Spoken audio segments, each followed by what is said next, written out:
The Summer Games Minute, brought to you by Mass Mutual. For most professional athletes, versatility means they can play a few different positions in a single sport. For Babe Dietrichson-Zaharias, versatility means dominance across the entire spectrum of sport. In the 1932 Summer Games in Los Angeles, Zaharias won gold in the 80-meter hurdles and the javelin throw, plus she got a silver in the high jump.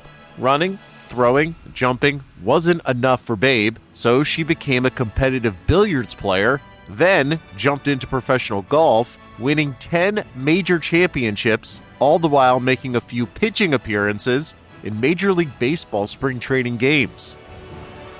Mass Mutual understands the nuances in how women want and need to manage their finances. With quality product solutions and guidance, a Mass Mutual financial professional can help you plan for both short-term and long-term money goals. Learn more and get started at massmutual.com.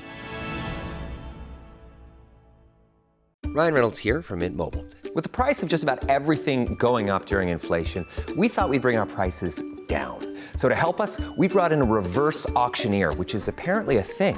Mint Mobile Unlimited Premium Wireless. How to get 30, 30, bit to get 30, bit to get 20, 20, 20, bit to get 20, 20, bit to get 15, 15, 15, 15, just $15 a month? Sold! Give it a try at mintmobile.com/switch. $45 up front for 3 months plus taxes and fees. Promo rate for new customers for limited time. Unlimited more than 40 gigabytes per month. Slows full terms at mintmobile.com. Jewelry can say many things on your wedding day. As a wedding band, it can say, "This is a forever symbol of our forever love." As a gift to your wedding party, it can say, "Thanks for standing up there with us." Blue Nile can help you find the piece that says it all and says it beautifully, with expert guidance and a wide assortment of jewelry of the highest quality at the best price. Go to BlueNile.com and experience the convenience of shopping Blue Nile, the original online jeweler since 1999. That's BlueNile.com. The Athletic.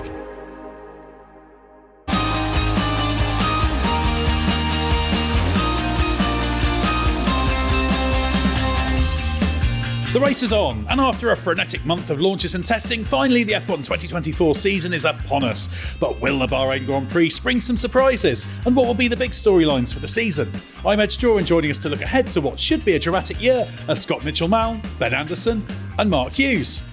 Well, Mark, we'll come to you first. What season number is this for you? I know you said on a recording the other day your first race was 93 Donington journalistically, but obviously weren't full-time F1 at that stage. Yeah, no, full-time F1 from 2000, so this is my 25th consecutive season. Excellent. That's a milestone worthy of celebration. So consider this your celebration moment. Oh, and a round of applause. Excellent. This is what we like to see. Well, I started 8 years later, but I was mid-season in 2008. I started. You took a Kimi Räikkönen-esque sabbatical as well, didn't you? At one point. Well, I was sort of part-time on and off while I was in a more factory-based role for a few years. But I prefer being trackside. Let's put it that way. And yeah, Ben, obviously this is about 10 years or more. So yeah, 2014 was your first full F1 season, wasn't it?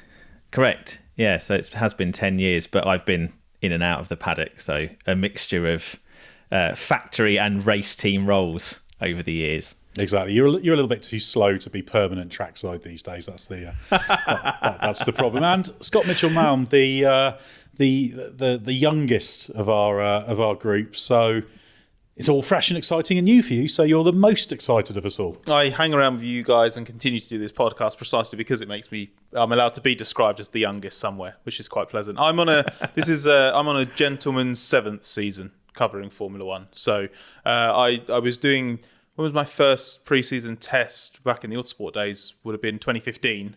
So in and around F1 since 2015. But full-time since 2018. So yeah, the excitement, it still feels quite fresh. And even though I can't, even in the early years of covering F1 for me with the Hamilton-Mercedes dominance, I don't think we really had to quite battle the sense of dread in quite the same way. And yet even amid all of the expectation for Max Verstappen and Red Bull's success this season, still loads of excitement, loads to be intrigued about and look forward to. This isn't a write-off at all. Well, there's so much to learn at the start of a new season. So, yeah, the first race is always great, whether you're there on the ground covering it or working at the factory as Ben is, or just a fan, just enjoying it, which is the best thing to be, really. You can really, anything can happen. That's the exciting thing heading into the season, except perhaps Alpine winning. But let's get on with it now then, Mark. We'll start off with a look at the drivers. Judging by testing, Max Verstappen is favourite for 4th consecutive World Championship. Can you see anything derailing his serene progress? Nothing that we've seen so far. It would take a real curveball, I think. Some as yet non-evident problem, reliability problem or something like that. But no, it looks very, very controlled and routine so far. It looks as if there's a lot more to come. They're just the pattern of his runs, and suspecting they were running a fairly low PU setting in testing, he still had a very handy advantage. So, no, everything looks in place for Max to continue approaching those career stats that are his only realistic target of achievement left. Yeah, exactly. It's astonishing the numbers he's racking up now, and he's showing no signs of easing off. But Scott, if we agree that the Red Bull RB20 is the car to have, there is one driver who could have a say in the championship fight.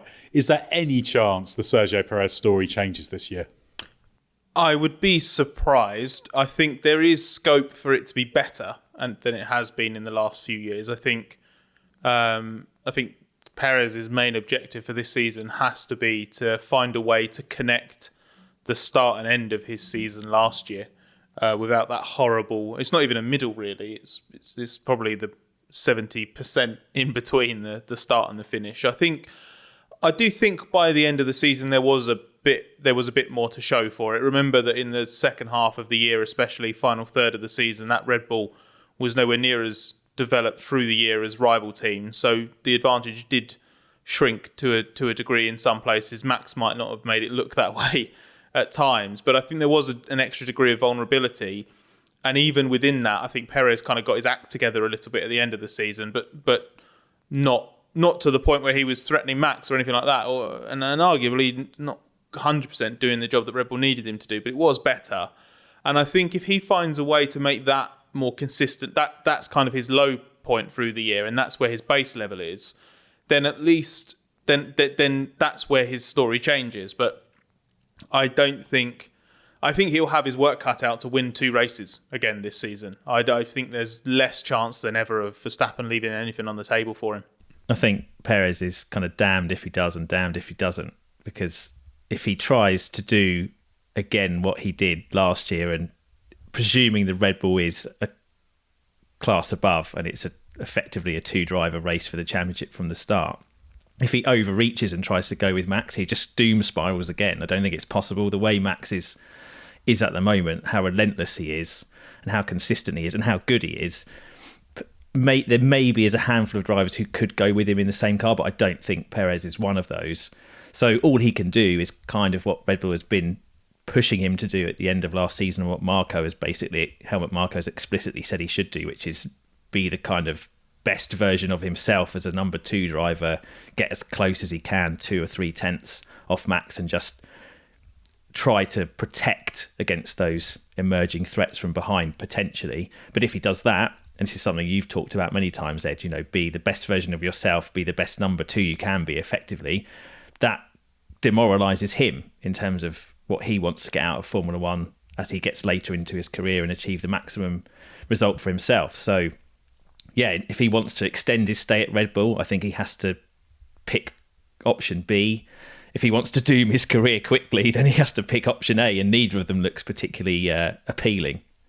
Yeah, I think that's right, Ben. And I think also the idea of achieving that best version of himself throughout the season, I think probably would carry him into another season, an extension into 25, just because the stars align a little bit better in terms of, I think their real desire would be to have Alex Albon back in that seat.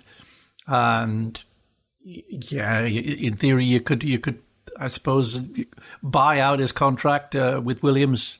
But, would they really be that motivated to do that when Max is continuing to win anyway? 26 is probably the easiest fit to get Albon in there. If you're looking who else might go in there, that it would be a vacancy there potentially for Carlos Sainz to come back into the Red Bull fold. But again, there was some friction there between the two camps when they were paired at the junior team there. The appeal might be on Red Bull's side, might be more for Albon. So you could, in that scenario, you could quite easily picture Perez, as long as he has a respectable season and doesn't have that. We've seen a few phases, particularly last season, where he got into some sort of confidence crisis and it just all spiraled downwards. As long as he doesn't have that sort of season, I can quite easily see Checo doing a respectable job, enough to get him a contract extension for another year. He's the ideal continuity option. He's the continuity option that Red Bull would dearly love to have, because I think they could have a really nice range of options in front of them. I still do think, I know what they're trying to do with the second Red Bull team and make that a serious proposition on its own, despite all their best efforts to make it the opposite of that.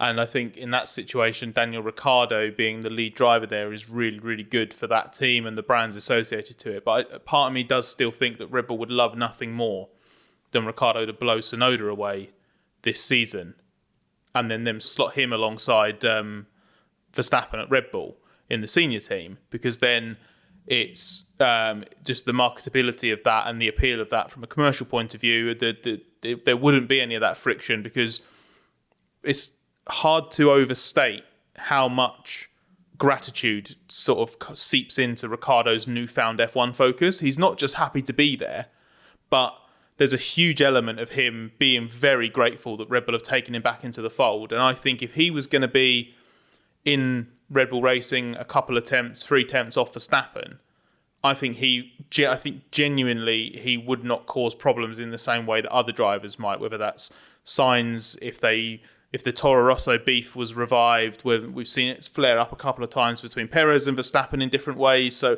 I don't think that would happen with Ricciardo in the same way. But I think it's a fascinating season from a driver's perspective with regards who goes where and how it influences the driver market, because you've got Perez's form, Ricciardo's form, maybe Yuki Tsunoda, but I just don't think Red Bull takes him seriously.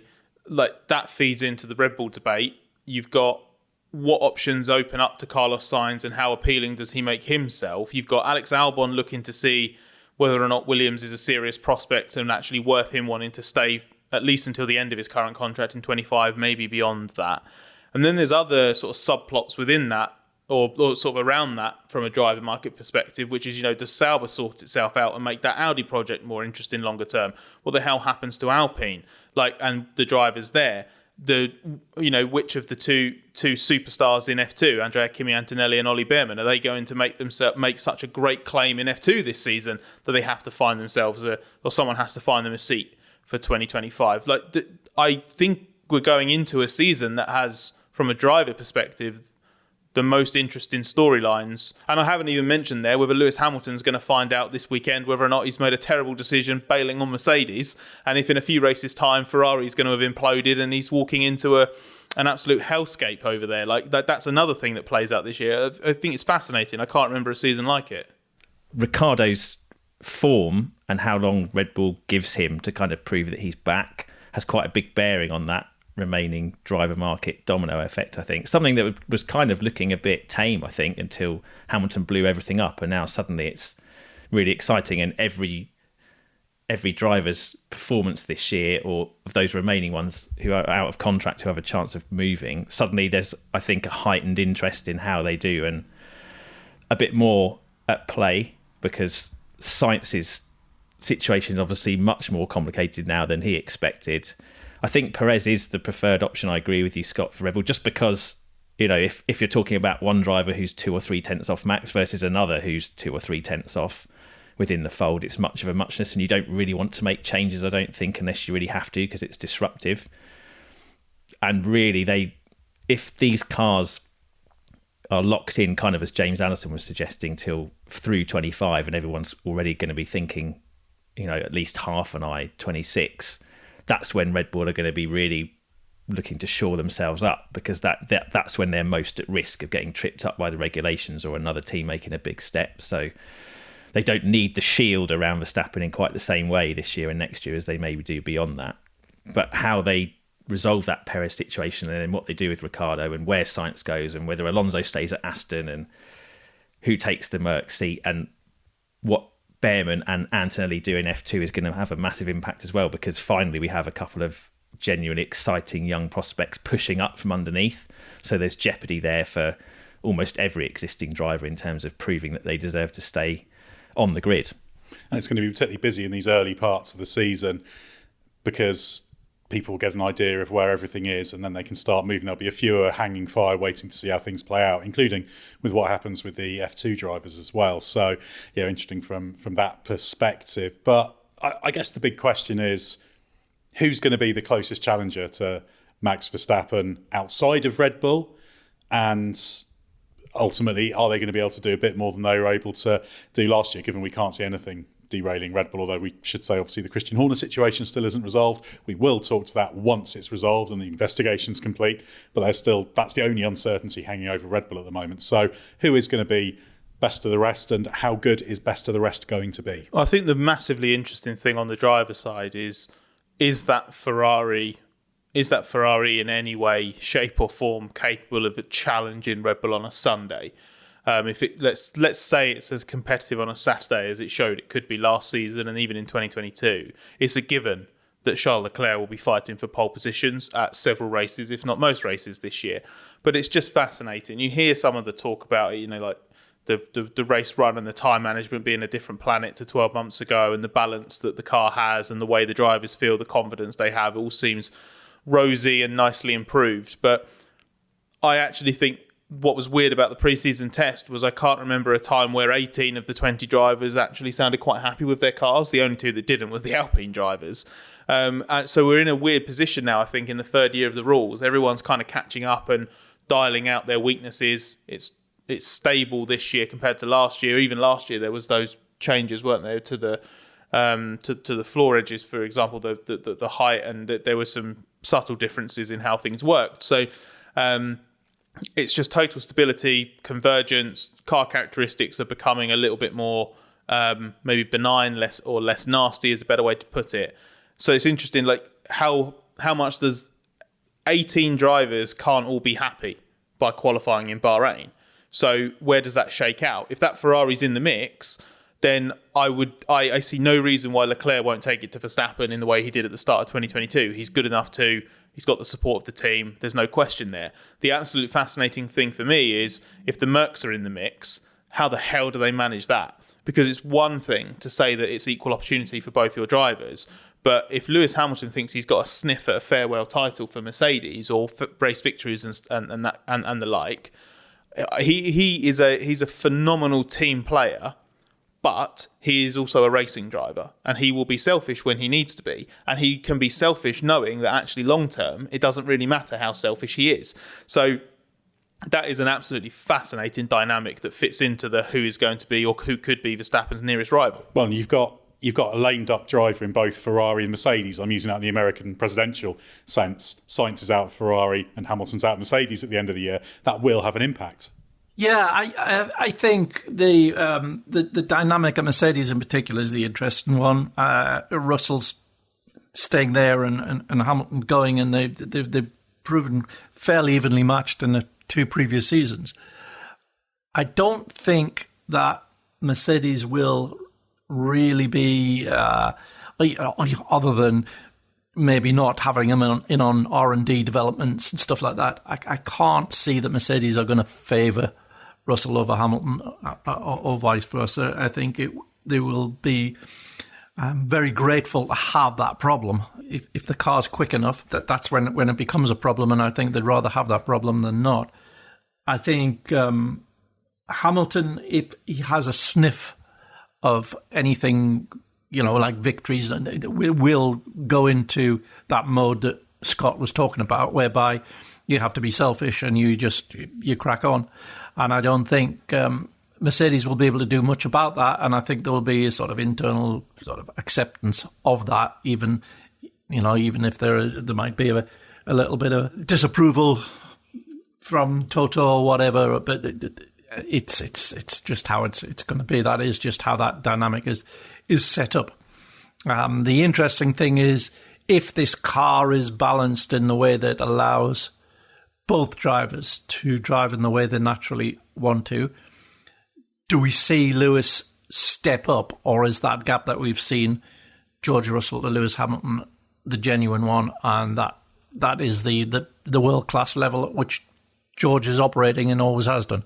So, there's still a little bit of that question mark. Is George a very good driver, a proven Grand Prix winner, but not a megastar?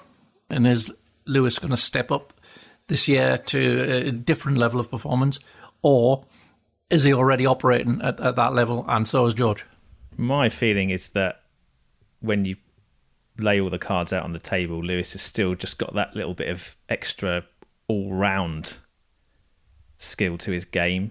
I think Russell, on the race stints particularly, is still a little bit rough around the edges, a little bit too hard on the tyres. Maybe he'll fix that this year and it will be much of a muchness, but I'd say going into the season, Lewis allowing also for that little bit of extra depth when the biggest prize is up for grabs, probably just has the edge.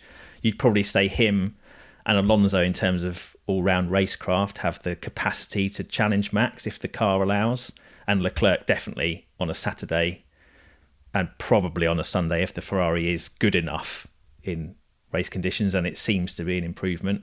I suppose the other thing that could make this season more exciting as well, to Scott's point about 18 of 20 drivers being happy after testing and that being almost unprecedented, it feels like the field is condensing overall, and the Red Bull has never been the best qualifying car under this rule set. So if they've continued to bias it more towards the races, others have managed to close that gap but not sacrifice too much qualifying pace to do it. Maybe that's impossible, I don't know. Then you could have a scenario where if the Ferrari's competitive enough on a Saturday, and so is the Mercedes, and so even is the Aston, then, or even the McLaren, then you don't have Max locking in a front row grid slot every time, or a third or a fourth, and just knowing even if he does qualify behind, he's just going to blow past on the Sunday. You have to hope that he qualifies down a bit because Red Bull doesn't get it set up into the right window every time, and then the other cars are good enough in the races that they can hold him off rather than just inevitably be overtaken by him either before or after the first pit stop.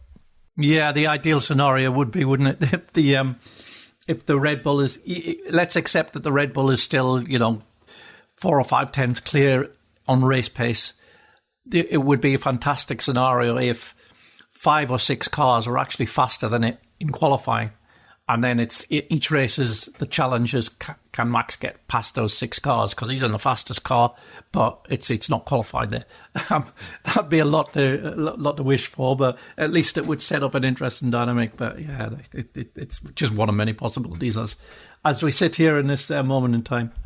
Well, the really positive thing is Ferrari, Mercedes, and then McLaren, who we'll get on to shortly, all seem to be kind of in that chasing group. So there's lots of stories there still to track, particularly with the driver market situation as well. You know we love talking stats here at The Athletic. Here's one that's super simple to remember. Discover automatically doubles the cash back you've earned on your credit card at the end of your first year with Cash Back Match. That means with Discover, you could turn $150 cash back to $300. That's right, you could put it towards some memorabilia you've had your eye on, or treat yourself to a premium sports network. You earn and Discover doubles. See terms at discover.com/creditcard. We'll get back to the pod in a moment, but first of all, let me tell you about Grammarly. Email, Google Docs, Slack, you write across multiple platforms and places during your workday, so delivering consistent, high-quality communication everywhere is key. Grammarly is an AI writing partner that helps you get work done faster with high-quality writing for better projects, proposals, presentations, and more. Best of all, Grammarly works where you work, so you can get more done no matter what tools you use. As a journalist and podcast host, I'm constantly writing and rewriting copy and drawing up scripts. It's part of the job, and Grammarly helps make it faster. It's got some really cool features like tone suggestions to help you strike the right balance between direct and friendly in work emails. Plus, Grammarly has a ton of other great features like advanced spelling, grammar, punctuation, and conciseness suggestions to ensure your writing is professional, mistake-free, and clear. Get AI writing support that works where you work. Sign up and download for free at grammarly.com/podcast. That's GRAMMARLY.com/podcast. Easier said, done.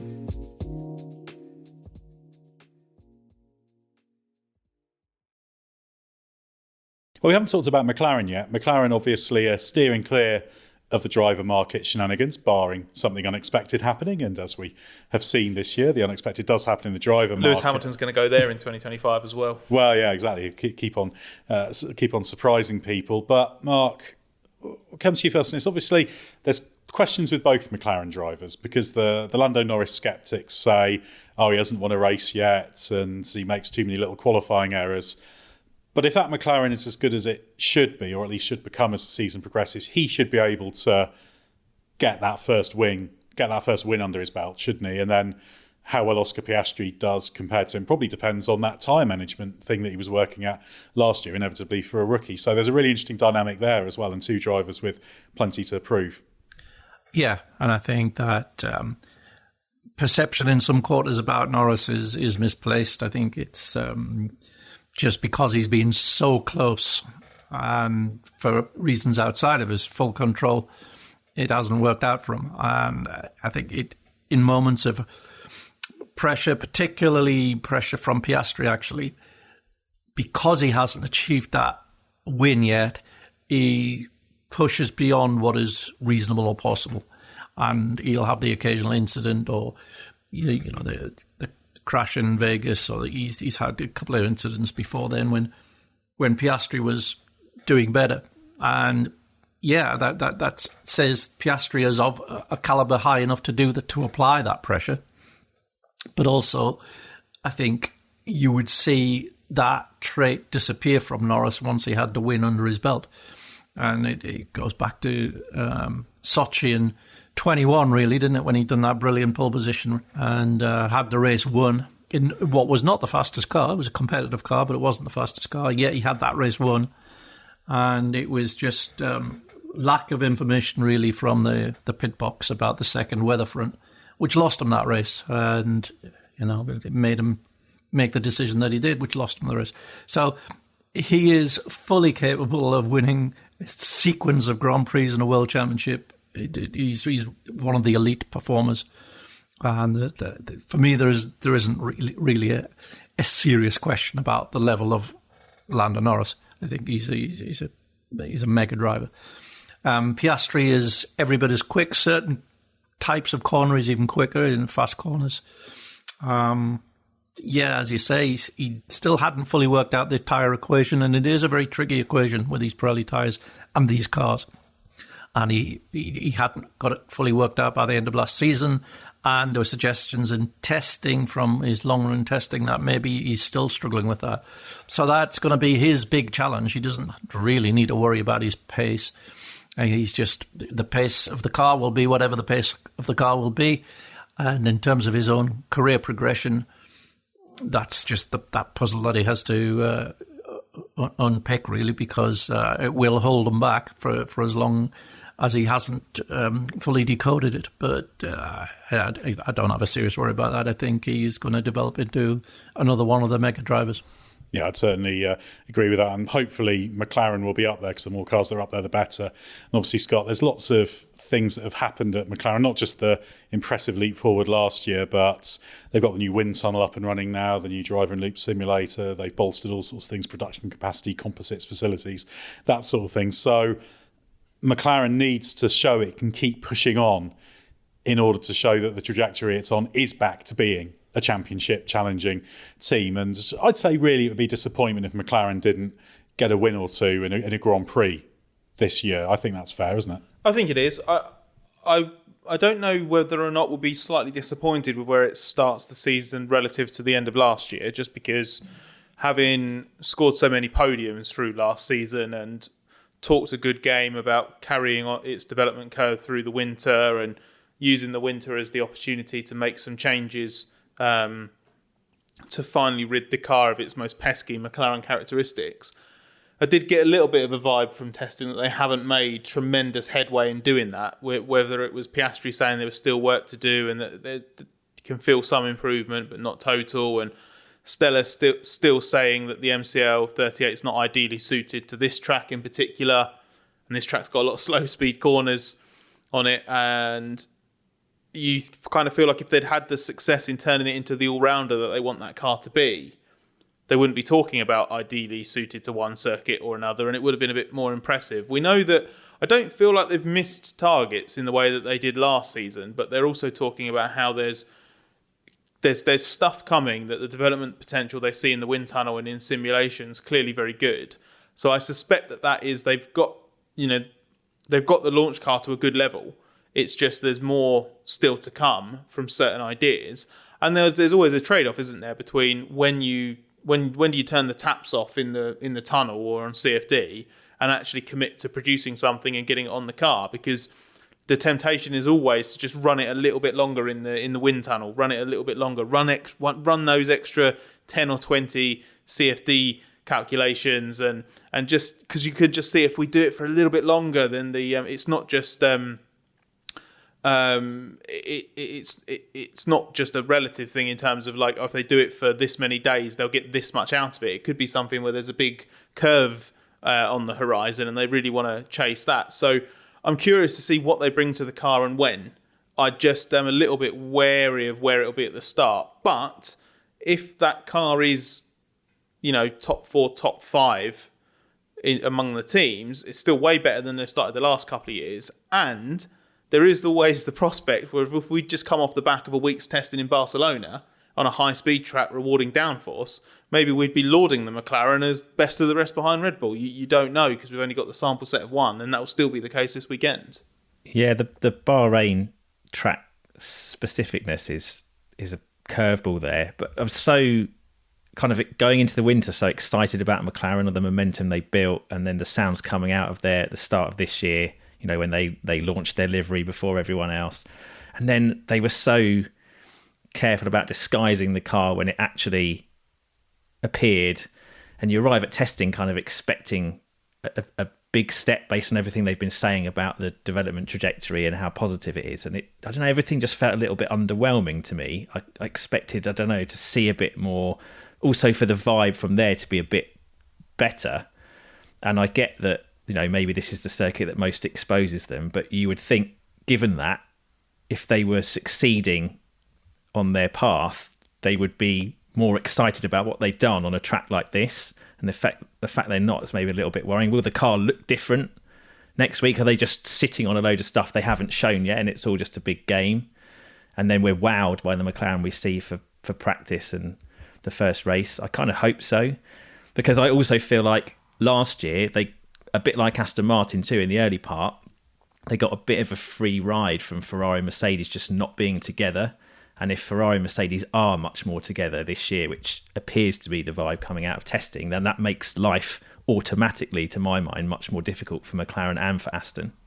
But the fact is that McLaren looked in the mix based on testing. So it's interesting. Andrea Stella made the point that there are innovations on this car. It's just everything's in the...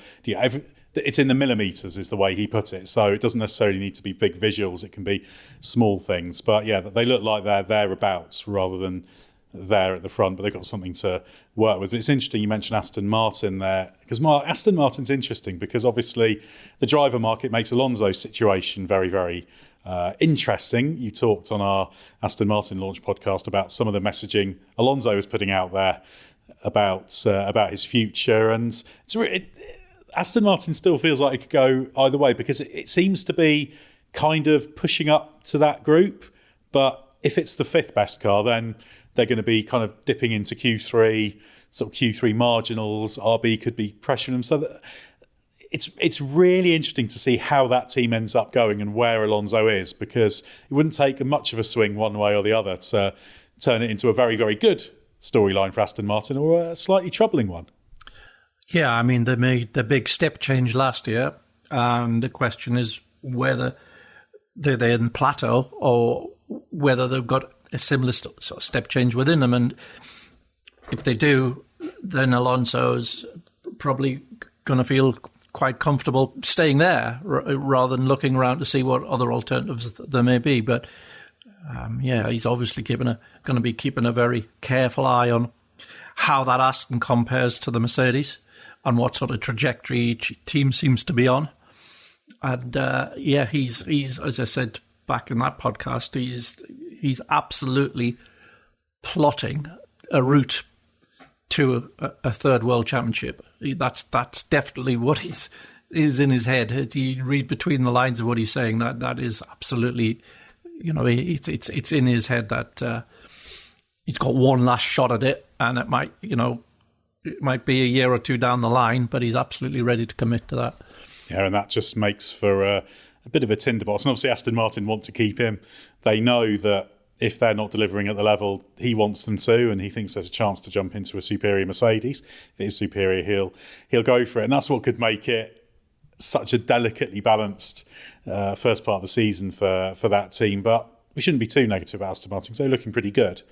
But even Alonso himself was saying it was not realistic to expect a repeat of last year's early season run of podiums. So it's looking a little bit more bottom of Q3 than pushing up towards the front couple of rows for them. But again, we'll see how it goes in the weekend. But I guess the really interesting wildcard, Ben, is RB, isn't it? We've mentioned Daniel Ricciardo. The car looks pretty good. It's not just last year's RB19, as some people say, but it's got lots of RB19 in it. It's got the suspension front and rear, so it's got that great mechanical platform. And I guess it's now time for Daniel Ricciardo to show just how good he is, and potentially for Yuki Tsunoda to upset the apple cart by continuing to do what he was doing at the back end of last year and actually fundamentally being quicker than Ricciardo. Yeah, there's a danger of the two of them kind of cancelling each other out a bit, isn't there? It's like if Ricciardo takes a step and smashes Tsunoda, people will say, well, it's only Yuki Tsunoda that he's beaten. It doesn't tell you anything. And if Tsunoda beats Ricciardo in the inverse, people will say, but it's Ricciardo, he's washed up now, didn't you see what he did at McLaren? So there's a kind of a situation where neither of them wins, potentially. In terms of the team, I guess we got a preview of this towards the end of last year. They had developed quite aggressively. The car got quite quick. It was troubling Q3 and the point scorers by the last race. And they looked like they had the ability to leave the back group of teams behind, maybe, and testing seems to have continued that pattern, with the proviso that obviously you don't know how light they were running, so that maybe skews how close they are to that gaggle of teams behind Red Bull, Ferrari. Does look like they've got something in hand over the other teams in the lower midfield, but then with the exception of Haas, those teams have changed their cars quite dramatically over the winter, so you would feel like instinctively RB maybe needs to cash in early on while it potentially has a baked-in advantage, and then once Williams understands its risky direction a bit better and the Sauber comes together a bit more because they've changed so much, those teams should be more of a threat from behind. But it's a good starting point for that team. It's just a shame that even they can't explain what it's called properly. It's interesting, actually, that pattern in the field, because we've sort of got this notional three groups. There's kind of a Red Bull and then the chasers, and then you've got sort of the midfield that's sort of a bit RBE, and maybe Aston's in there, and can anyone push up out of the back group? Then you've got the back group, but it could almost be, Mark... Oh, Alpine too. I didn't mention Alpine, did I? They're in that back group in terms of a big concept change. Yeah, exactly. But, they've been so underwhelming, I forgot about them. Well, precisely, yeah. But it does look a little bit, Mark, like... And again, Bahrain's very difficult to judge. The times tend to be more condensed here than at some tracks.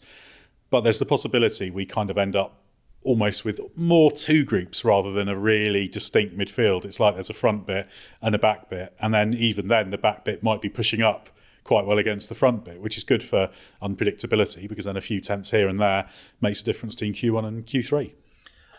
Yeah, I think you might see the pattern change from circuit to circuit a little bit, but it did look as if, like, the back of the chasers group, say McLaren, Aston, did have a comfortable 2 or 3 tenths in hand over the lead of the other group. On low fuel pace was RB, and on race pace was Williams. It did look like that, but again, that could easily be changed this weekend, even on the same circuit, as everybody's got their heads around what they found in testing and have reacted accordingly.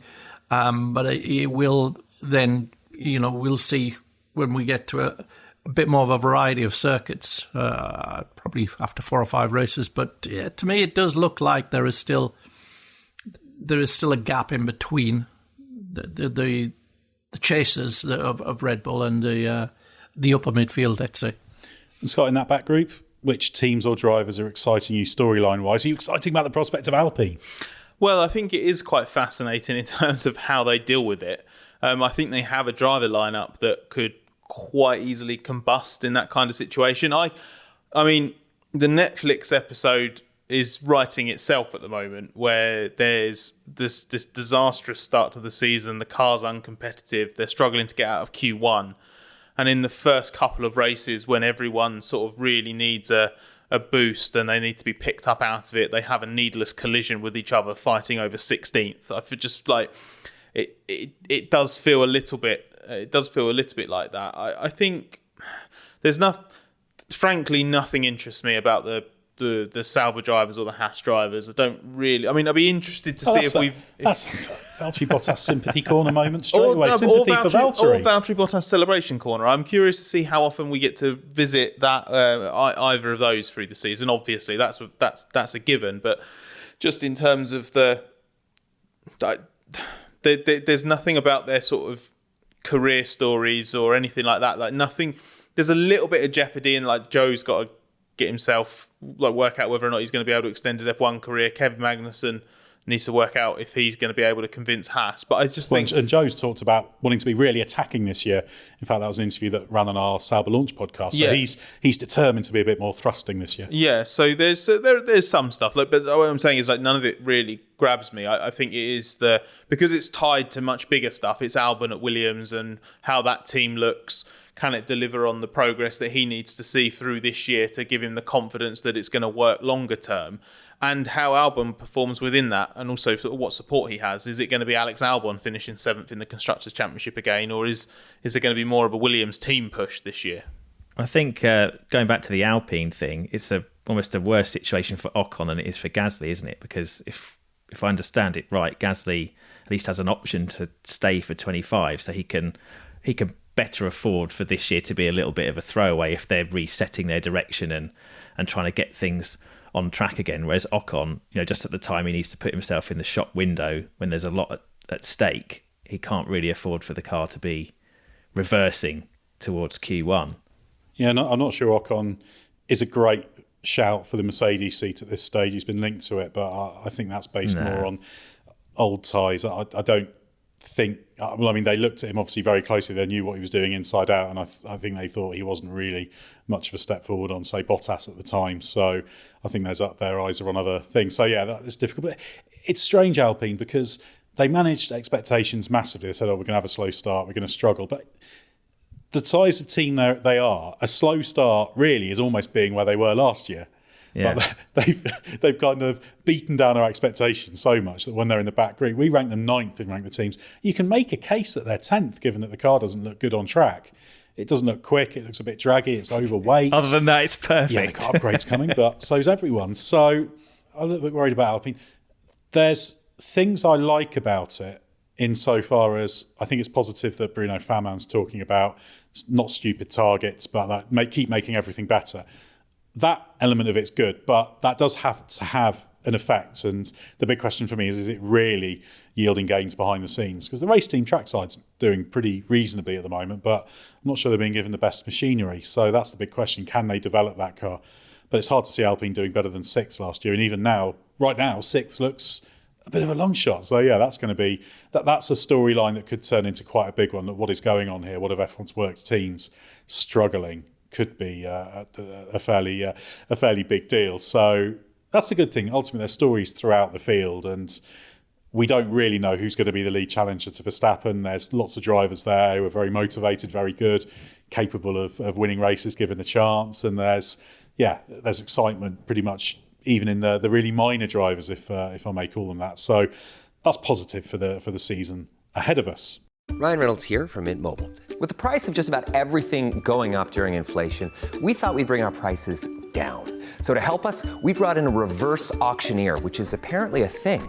Mint Mobile Unlimited Premium Wireless. How to get 30, 30, bit to get 30, bit to get 20, 20, 20, bit to get 20, 20, bit to get 15, 15, 15, 15, just $15 a month? Sold! Give it a try at mintmobile.com/switch. $45 up front for 3 months plus taxes and fees. Promo rate for new customers for limited time. Unlimited more than 40 gigabytes per month. Slows full terms at mintmobile.com. Whoa. Landing an account this big will totally change my landscaping business. It's going to mean hiring more guys and more equipment and new trucks for the new guys to drive the new equipment in. I don't know if I'm ready.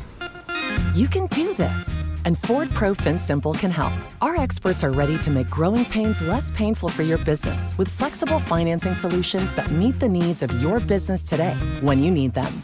Get started at fordpro.com/financing. Right, a few other things it's worth talking about. Scott, amid the launches, there was that quiet announcement about the change in the sprint format, which we knew roughly was happening. Sprints are in China, Miami, Austria, the USA, Qatar and Brazil, so still just 6. Can you explain the new format? Yeah, well, first of all, it's worth revisiting where we ended up last year, which was at your favourite version of the sprint, wasn't it, with the sprint Saturday? Just terror. It made Saturday feel so utterly disconnected and pointless. I don't know. I just don't get it. And it was always going to lead to that. So yeah, it was almost. I had very low expectations of it and almost managed to fail to even meet them. It's like Alpine. The best bit about this is that I actually didn't need to throw it back to last year to explain the new format. I just wanted to wind Edd up. He bit quite nicely. So we're moving away from what did they try and badge it as? Was it Sprint Saturday? They tried to call it, because we would have the practice session on Friday, qualifying for the Grand Prix Friday afternoon, sprint stuff on the Saturday, and then the Grand Prix on the Sunday. But that changes now. So we're going to try and have a bit better flow through the weekend rather than disconnecting qualifying and the Grand Prix. So please, someone interject if I have remembered this incorrectly, but we will now have the practice session on the Friday, and then after that we have the sprint shootout, so the qualifying session for the sprint race. Saturday, I'm going to say morning, but it won't be the morning in all of it. But the first Saturday on-track session will be the sprint race. And then in the afternoon, or the later session on the Saturday, competitive session, will be qualifying for the Grand Prix, and then the Grand Prix on the Sunday. And within that, we have different Parc Fermé rules as well, which is, I think it's going to make the Grand Prix weekend more interesting now on the sprint weekend, because everything's not locked in and same old from what you saw in the sprint to the Grand Prix. So there'll now be one Parc Fermé effectively governing the sprint portion of the weekend, so the sprint shootout, and then it's what you have in the sprint shootout you have to run in the sprint race on the Saturday, but then Parc Fermé resets for qualifying and the Grand Prix. So I quite like that. I do sincerely believe this is a much better sprint format than last year. I want to see it in action and see what it throws up, both in terms of those positive potential spins from that, but also the unintended consequences, to determine whether I think it's better than the original sprint format, which set the grid for the Grand Prix on Sunday. Yeah, it's definitely an improvement from last year. But Mark, what do you make of it? Do you think this is going to make the sprint format really work and really fly? To be honest, no. I think the sprint will just remain a side interest thing, and I think you can tweak it as much as you want, and it's not really going to make that transition or do a major sort of focus. But it's not supposed to be, is it? It's there as a value-added thing. And within the Grand Prix weekend, the Grand Prix is obviously always going to be the big thing we get excited about, and anything which is on the side of that needs to not detract from that. So I think it can, therefore the sprint's potential it has a ceiling. And I think, yes, I prefer this way of mixing it up. I didn't like you. I didn't like the disconnected element of Saturday it just felt like, that this is one day that's got nothing to do with the rest of the Grand Prix weekend. At least this now feels once more like it's all part of the same event. And it's actually one of the few significant changes this year. That there's everything else is just detail changes. The rules are, to all intents and purposes, the same. The DRS is enabled after one lap in the race and one lap of safety cars rather than two. That's a small detail change, nothing transformative there. But how about the off-track stories, Ben? Obviously, the earlier caveat, we can't really get into the Red Bull Horner situation until that's resolved. We will talk about it when it is. But there's a lot going on in the background as well, isn't there, with Andretti and FIA v FOM, the political side. We've already talked about the driver market. It was quite quiet in testing off track, but there's a lot of things bubbling under. Yeah, the FOM, FIA, as Mark describes it, turf war, I think will roll on and on, won't it? There's no love lost there. The Andretti situation is completely tied up in that, in terms of one side deciding we're going to do this unilaterally, and the other side going, well, no, we're going to kibosh that because you didn't involve us in the process from the outset. It'd be good to see that resolved amicably, but I don't think it will be, and it will run and run. The driver market situation, as we've discussed already, just exploded by Lewis Hamilton. He completely blew up our predictions that we tried to do in January on one episode of this podcast. So Scott Mitchell's Speak for yourself. Speak for yourself. I said that Carlos Sainz wouldn't be at Ferrari next season. So. Yeah, you were half right. I was right for the wrong reasons. So I mean, that's going to be massive now, because that huge bombshell move has a huge dramatic domino effect across the rest of the grid. And what else is going off track? Oh yeah, the Horner stuff. What I mean, yeah, we can't say too much at this stage. We wait for it to be resolved, hopefully soon. There's, I guess, the potential for that to be the biggest destabilising effect on Red Bull if Horner suddenly exits the team, and that creates its own domino effect internally. But you feel like the position they've got themselves to under these rules and with this car, providing there isn't some unforeseen thing they've tripped up over with their radical new design for this year, that kind of locks in performance for them for this year and next year. So in the short term, they're kind of protected in terms of the product they've got for on track. And it's, I guess, only if the team at the factory doing the development and or the race team executing at the circuit is destabilised by a certain outcome in the Horner situation to an extent that then benefits the rival teams.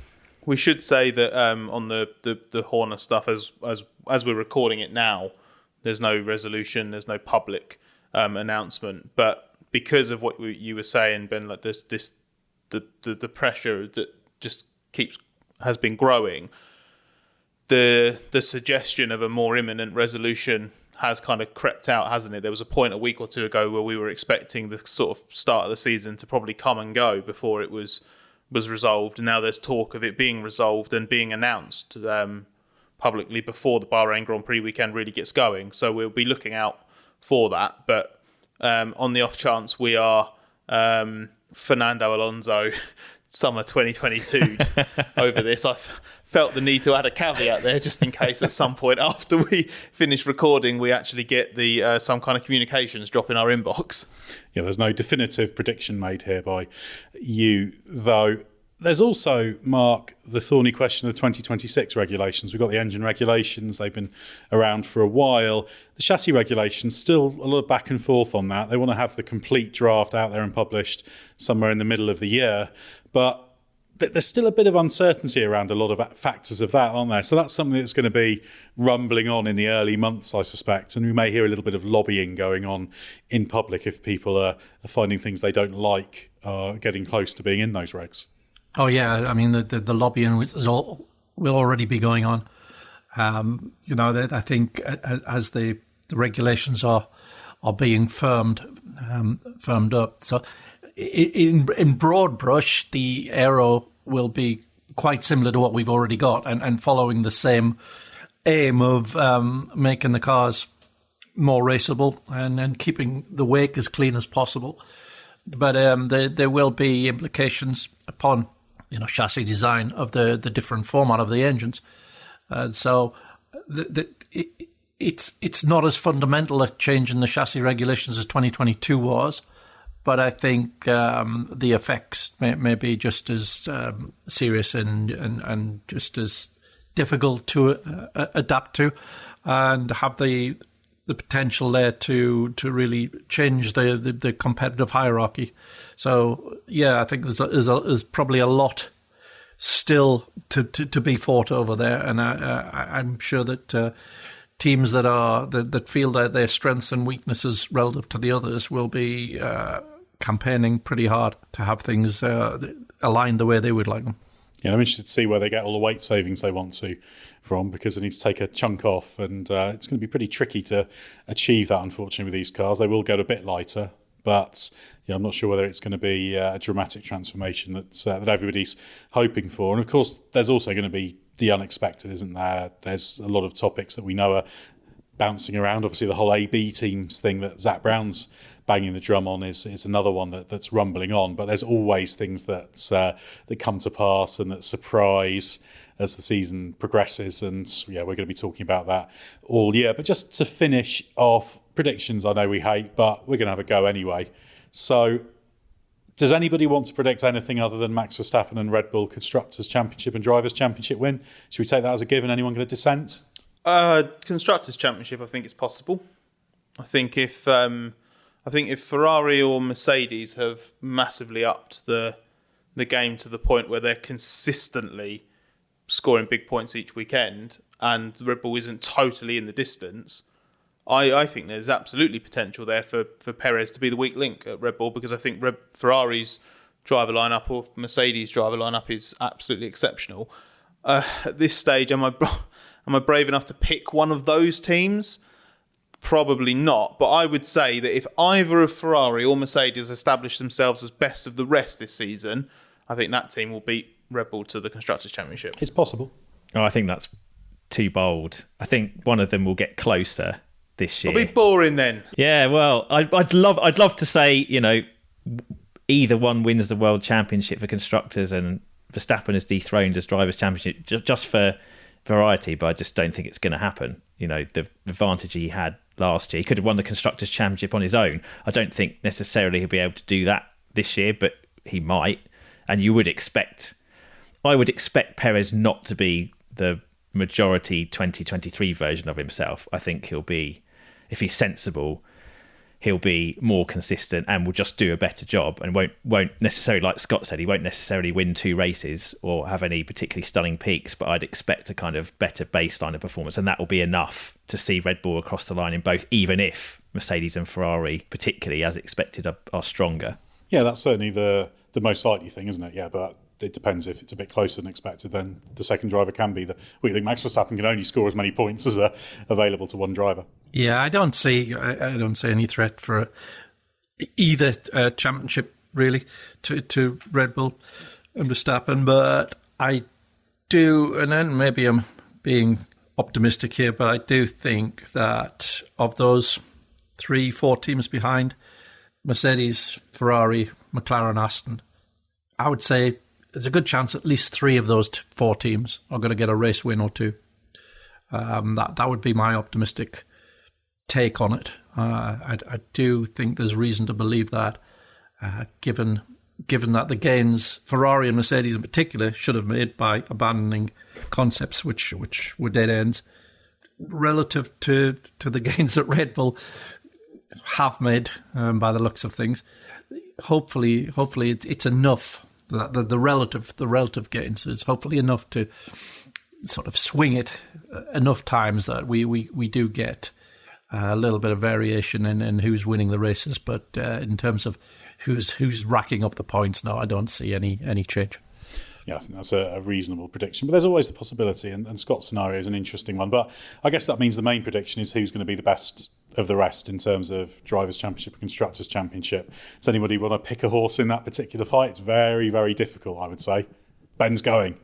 Yeah, I'm going to go for Leclerc as best of the rest. I think there's a good chance that Verstappen actually whitewashes the season in terms of winning every race. And the Ferrari, by virtue of becoming more benign and more consistent, loses some of those peaks from last year, like Vegas, or Singapore or Monza, and Leclerc scores more points, more podiums, doesn't win a race, but finishes second in the championship, I can see that happening. I'd be surprised if Verstappen and Red Bull can win all the races, but it's always possible. I'm not sure the car will have quite the superiority in the races, but as it did last year. But it's always possible. Anybody wants to send? I must admit, Leclerc and Ferrari would have been my pick as well. Scott and Mark, do you want to stick your neck out? I know there's so little to go on. So. I mean, I'm going to pick it based on what I kind of want to see, purely because I just think it creates the most interesting stories through the season, and say it's Lewis Hamilton at Mercedes, because if that's the case, then it means that Mercedes has really got its act together and should be quite a competitive prospect, which just race by race could create interesting storylines. But if it is Lewis, then it means that we've just witnessed a really fun, potentially quite awkward season where, as you described it earlier, Ed, the lame duck driver has led the charge through the year, which I just think will be quite amusing to watch play out. How about you, Mark? Are you going to throw in a Nico Hülkenberg or something to really surprise everyone? He's really excited by Alpine. Yeah, well, I have to go McLaren then, don't I? So, yeah.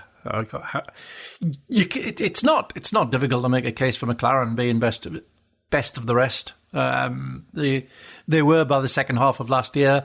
They're definitely not in that position in the Bahrain test, but as we've talked about, it's probably not a circuit which suits the traits of the car, and maybe they're just further along understanding their car than Mercedes and Ferrari are of their very new concept. So, yeah, they've got a fantastic driver lineup.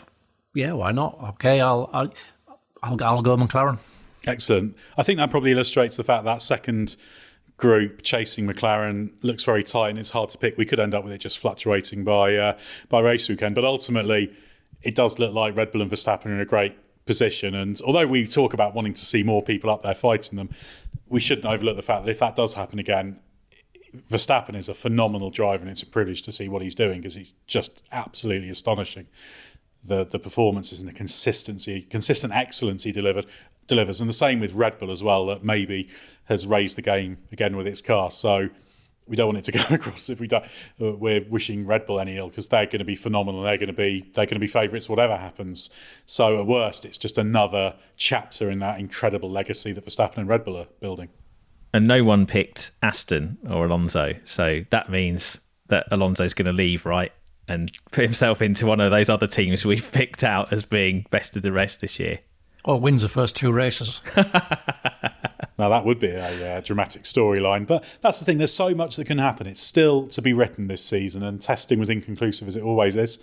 So I'm quite excited. Scott, you're looking like you're about to raise a provocative point. No, just I agree with you. I was just making use of the fact that we're in the same place, and I was showing you some actual human reaction rather than these goobers through the screen.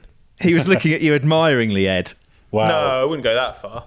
He spends a lot of time doing that, so that's to be expected. You can't blame him. Still, we hope that's given you a bit of a feel for what is to come this season. Thanks to Ben, Mark and Scott. Obviously, we'll be all across the season, all the way through. We'll have our usual post-race podcasts. Anytime there's some news breaking, we'll be gathering with our microphones to talk through the ramifications and the detail. And remember, we've got plenty of other podcasts to listen to. Our IndyCar MotoGP podcast, obviously MotoGP is getting going as well, so that's well worth listening to.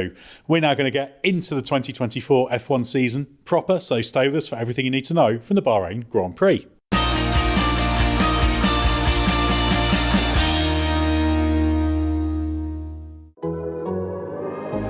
The Athletic.